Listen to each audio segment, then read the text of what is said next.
لله نحمده ونستعينه ونستغفره ونؤمن به ونتوكل عليه ونعوذ بالله من شرور أنفسنا ومن سيئات أعمالنا من يهده الله فلا مضل له ومن يضلل فلا هادي له وأشهد أن لا إله إلا الله وحده لا شريك له وأشهد أن محمدا عبده ورسوله أما بعد فاتقوا الله تعالى وأطيعوه والتزموا دينه وثقوا بوعده وافقهوا عنه سننه ولا تستعجلوا أمره ولا تستبطئوا نصره ولا تيأسوا من فرجه وعد الله الذين آمنوا منكم وعملوا الصالحات ليستخلفنهم في الأرض كما استخلف الذين من قبلهم وليمكنن لهم دينهم الذي ارتضى لهم وليبدلنهم من بعد خوفهم أمنا يعبدونني لا يشركون بي شيئا ومن كفر بعد ذلك فأولئك هم الفاسقون.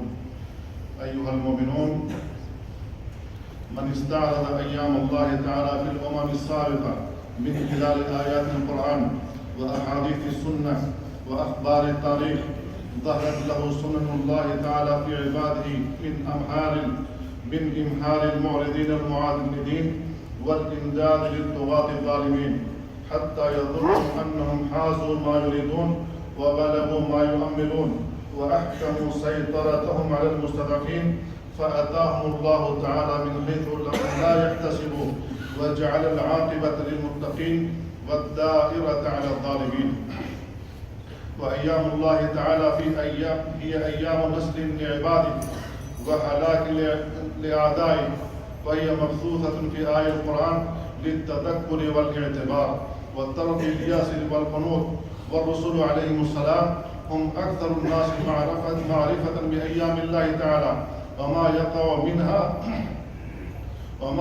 فيها من أحداث. وفي خبر نوح عليه السلام أنه حذر قومه من يوم لله تعالى فيهم يصيبهم بعذابه وينزل بهم عقابه ولقد أرسلنا نوحا إلى قومه إني لكم نذير مبين ألا تعبدوا إلا الله إني أخاف عليكم عذاب يوم أليم.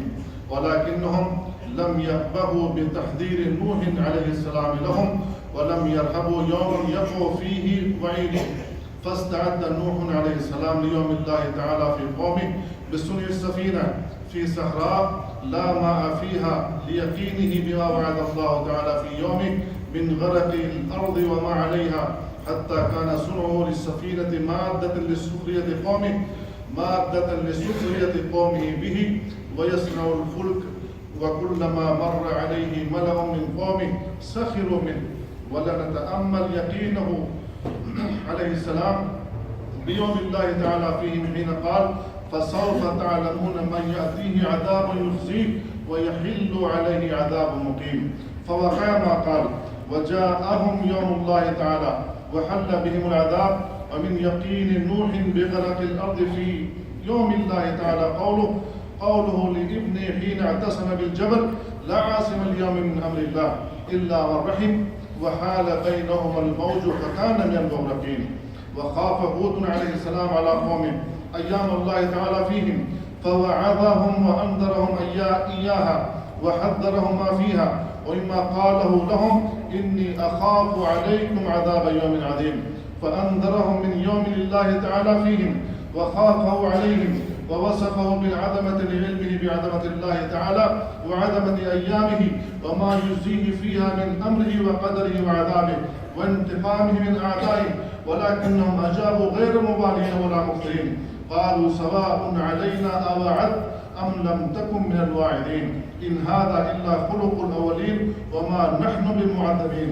هذا الاستخفاف بأيام الله تعالى كانت نتيجته عذابا مؤلما مهلكا. إنا أرسلنا عليهم ريحا صرصرا في يوم نحس مستمر تنزع الناس كأنهم أعجاز النخل منقعر. وامتد يوم الله تعالى فيهم أياما وليالي ليشتد عليهم العذاب سخرها عليهم 7 ليال و8 أيام خصوما فترى القوم فيها سرعى كأنهم أعجاز نخل خاوية.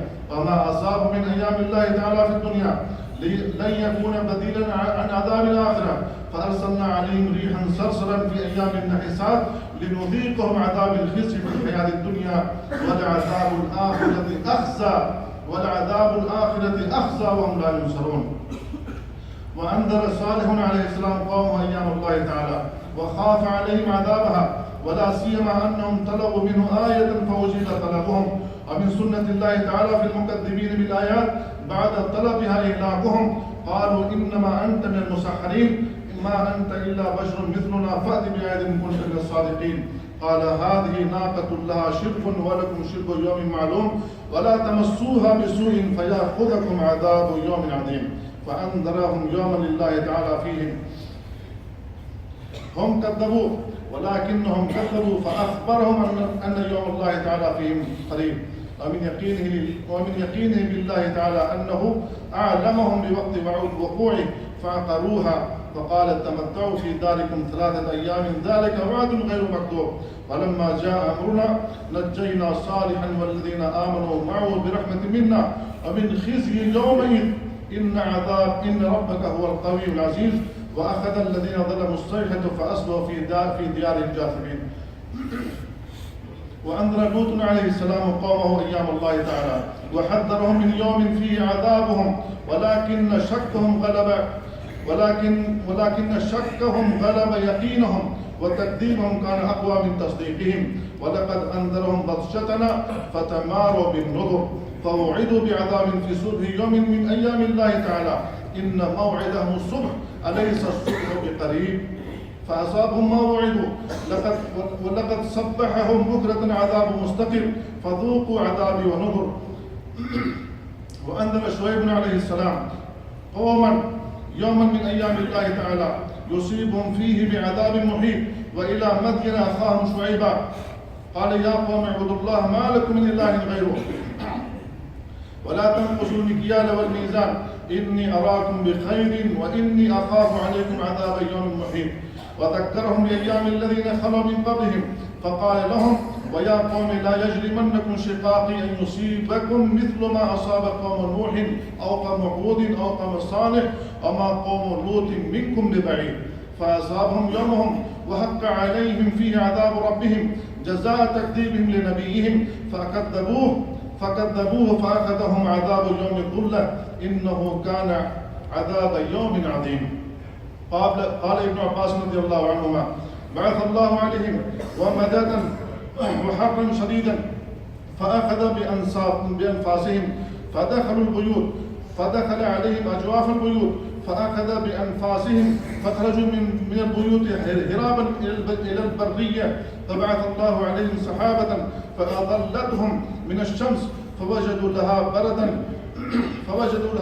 ولذة فنادى بعضهم بعضا حتى إذا اجتمعوا تحتها أرسلها الله عليهم نارا. قال فذلك عذاب يوم الظلة إنه كان عذاب يوم عظيم.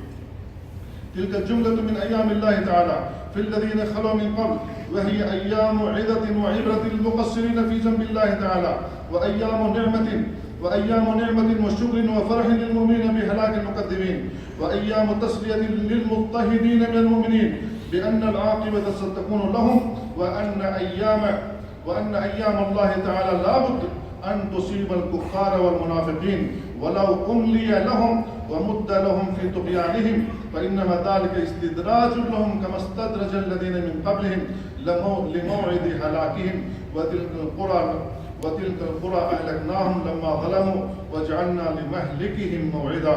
ووعد موسى عليه السلام يوم عيد لهم لكثرة الجمع قال موعدهم يوم الزينة وإن يحشر الناس ضحى وكان فرعون يظن أن ذلك اليوم سيكون له على موسى عليه السلام كما هو ظن السحرة أيضا ولسان مقالهم فأجمعوا كيدهم ثم أتوا صفا. وقد أفلح اليوم من استعلى ولكن لله تعالى تدبير غير تدبيرهم فكسرهم بعصا موسى في يوم عيد وجمعهم فكان يوما من أيام الله تعالى الذي ظهر فيه الحق على الباطل وهو الممهد ليوم النصر الأعظم الذي أهلك الله تعالى فيه فرعون وجنده وأظهر موسى والمؤمنين. وقد أمر الله تعالى موسى عليه السلام أن يذكر قومه أيامه سبحانه فيهم نجاتهم وهلاك عدوهم ونعمته عليهم. فقال سبحانه: وذكرهم بأيام الله إن في ذلك لآيات لكل صبار شكور. وجاء عن النبي صلى الله عليه وسلم أنه قال: قام موسى عليه السلام يوما في قومه فذكرهم بأيام الله. بارك الله لنا ولكم في القرآن العظيم، ونفعنا وإياكم بما فيه من الآيات والذكر الحكيم. إنه تعالى جواد كريم ملك بر رؤوف رحيم.